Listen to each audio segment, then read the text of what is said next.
यानी कि कोशिका की खोज जिन्होंने की थी उनका नाम है रॉबर्ट उनका नाम है रॉबर्ट पूरा शरीर हमारा कोशिकाओं से मिलकर बना है। किससे मिलकर बना है? कोशिकाओं से मिलकर पूरा शरीर हमारा बना है। और कोशिकाओं में मुख्य तरीके के 8 भाग होते हैं। कितने भाग होते हैं? 8 भाग होते हैं। मुख्य भाग कितने होते हैं? 8 मुख्य भाग होते हैं कोशिका में, जिसमें सबसे पहला भाग है माइटोकॉन्ड्रिया। कौन सा सबसे पहला भाग? माइटोकॉन्ड्रिया कोशिका का वह भाग है जिसमें कोशिका की या मानव शरीर की ऊर्जा रहती है। क्या रहती है? ऊर्जा रहती है। दूसरा भाग है हमारा गाल्जी बॉडी। दूसरा भाग हमारा क्या है? गाल्जी बॉडी। यहाँ समझते चलो, ये माइटोकॉन्ड्रिया, जैसे ये कोशिका का चित्र बना हुआ है, कोशिका के अंदर टोटल कितने भाग हैं? 8 भाग हैं। सबसे पहला भाग है माइटोकॉन्ड्रिया। माइटोकॉन्ड्रिया ऊर्जा का निर्माण करता है, यानी ऊर्जा बनाता है, इसलिए माइटोकॉन्ड्रिया को पावर हाउस कहते हैं। क्या बोलते हैं? Power house. कोशिका का पावर हाउस माइटोकॉन्ड्रिया कहलाता है। कोशिका का पावर हाउस कौन है? माइटोकॉन्ड्रिया।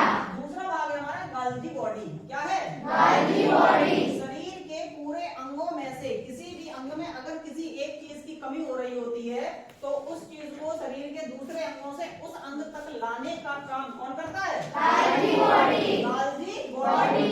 परिवहन, परिवहन का मतलब होता है एक जगह से दूसरी जगह पे ले जाना, एक जगह से दूसरी जगह पे ले जाना। इसीलिए इसके गाल्जी बॉडी के आगे लिखा है परिवहन। परिवहन मतलब एक जगह से लेकर दूसरी जगह पे स्थापित करना, एक जगह से लेकर दूसरी जगह पे इकट्ठा करना। तो अगर ऊर्जा की कमी हो रही होती है तो जो ऊर्जा इकट्ठी कर देता, वसा की कमी हो रही होती है तो वसा इकट्ठी कर देता, प्रोटीन की कमी होती है तो प्रोटीन इकट्ठा कर देता। तो लाने ले जाने का काम कौन करता है? गाल्जी बॉडी।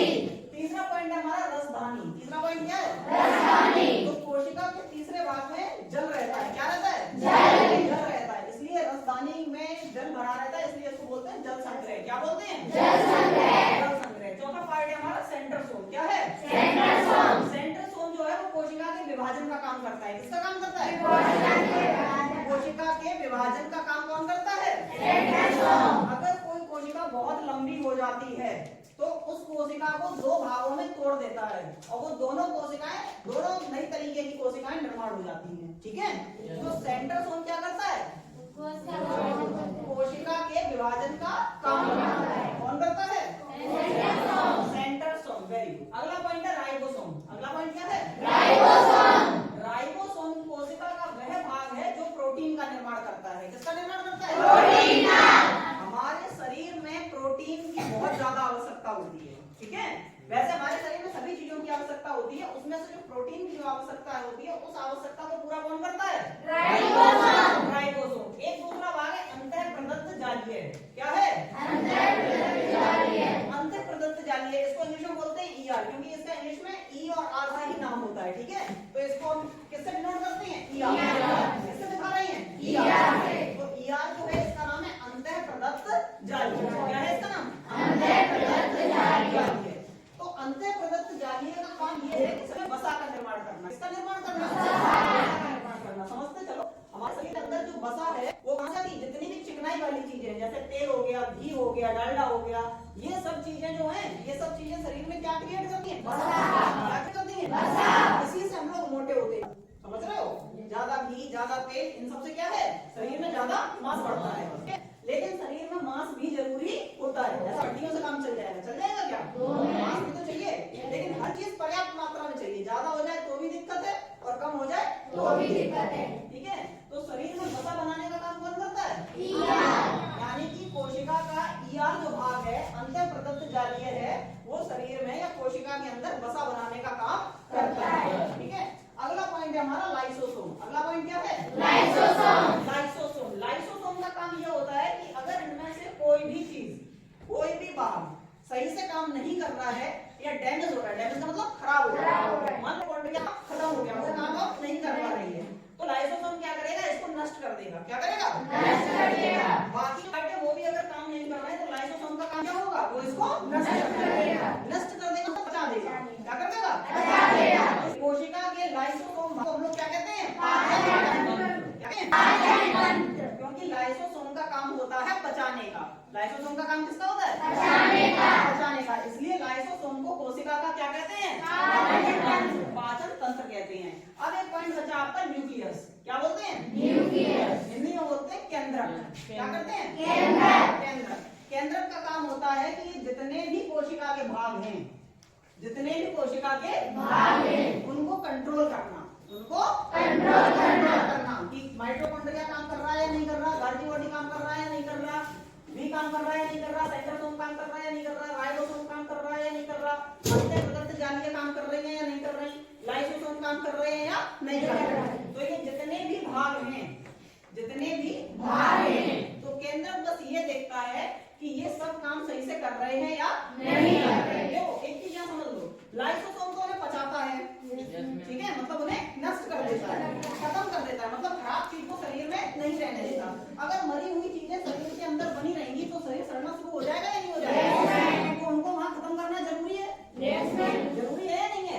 लोगों ने देखा होगा पुड़िया फुंसी वगैरह निकलती है तो उतनी जगह सड़ जाती है, सड़ जाती है नहीं सड़ जाती है। अब वो अगर वहाँ सड़ी हुई जगह बची रहेगी, मान लो तुम्हारे हाथ में पुड़िया निकली है, वो अगर पुड़िया तुम्हारी बनी रहेगी तो और चीजों को गलाना शुरू करेगी, और चीजों को सड़ाना शुरू करेगी। तो बेहतर है कि उसको पहले खत्म कर दिया जाए जो सड़ी हुई चीज है या नहीं जरूरी है? तो ये लाइसोसोम यही करता है, जो मरी हुई चीज है उसको खत्म करता है। क्या करता है? मरी हुई चीज को खत्म करने का काम करता है। तो ये तो सिर्फ कंट्रोल करता है, ये सिर्फ कंट्रोल करता है, केंद्रक सिर्फ कंट्रोल करता है, लेकिन लाइसोसोम उसको खत्म करता है। तो दोनों में अंतर समझ में आ गया? इसमें कंफ्यूजन तो नहीं है कि मैडम उसको तो वो कंट्रोल कर रहा था तो वो खत्म कैसे कर रहा है? अब एक तो चीज होती है कंट्रोल करना, ठीक है, वो कंट्रोल कर रहा है, फिर भी अगर कोई काम सही से नहीं कर रहा है तो फिर खत्म कौन करेगा? खत्म कौन करेगा इसको? लाइसोसोम। अब कोशिका समझ में आ गया? Yes ma'am. अब कोशिका से संबंधित चीजें देख लो, सीधी बैठो, कोशिका से संबंधित चीजें देख लो। सबसे बड़ी कोशिका कौन सी होती है?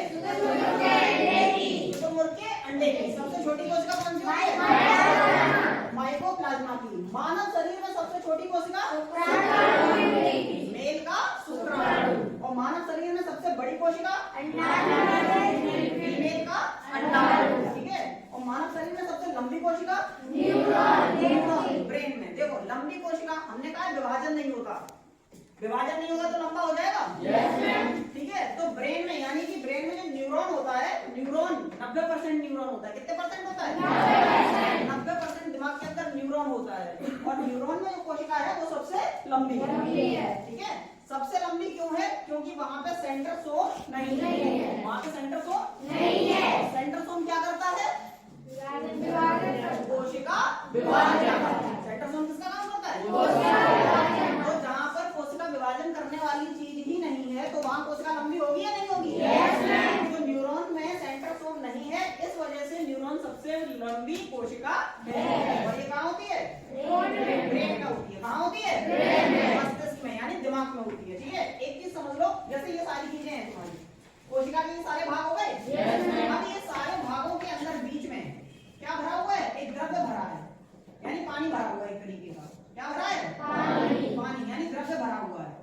इसे बोलते हैं जीव द्रव्य। क्या बोलते हैं? जीव द्रव्य। जीव का मतलब इंसान, मनुष्य, कीड़े मकोड़े, जो मतलब जो कुछ भी है सब क्या है? जीव है। तो जीव द्रव्य, अगर ये द्रव्य खत्म हो जाएगा तो इंसान खत्म हो जाएगा। यानी कि इंसान के जिंदा रहने के लिए सबसे जरूरी चीज क्या है कोशिका के अंदर? जीव द्रव्य। ये तो इसके भाग हो गए, लेकिन पूरी कोशिका में क्या भरा रहता है? जीव द्रव्य। जीव द्रव्य भरा रहता है। तो जीव द्रव्य दो प्रकार का होता है, एक होता है कोशिका द्रव्य, एक होता है केंद्रीय द्रव्य। दो तरीके का होता है, एक होता है कोशिका द्रव्य और एक होता है केंद्रीय द्रव्य। कोशिका के अंदर जो द्रव्य भरा रहता है, ठीक है, वो कहलाता है कोशिका द्रव्य। क्या कहलाता है? कोशिका द्रव्य। तुम लोगों को दिख रहा है ये भाग अलग अलग है, और इसके अंदर ये जो डॉट डॉट करके जो हमने भरा हुआ है पानी, ये क्या कहलाता है? कोशिका द्रव्य। क्या कहलाएगा? कोशिका द्रव्य। और ये जो केंद्रक है ना, जो बीच का जो एन बनाया है हमने, न्यूक्लियस, इसके अंदर जो भरा रहता है जीव द्रव्य, ये क्या कहलाता है? केंद्रिका द्रव्य। क्या कहलाता है?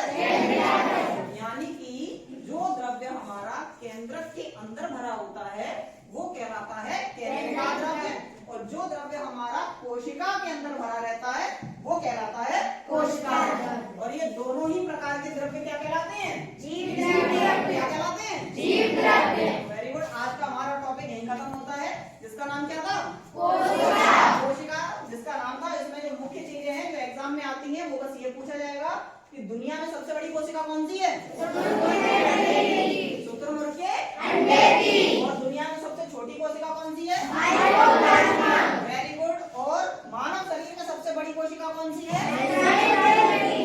शुक्राणु।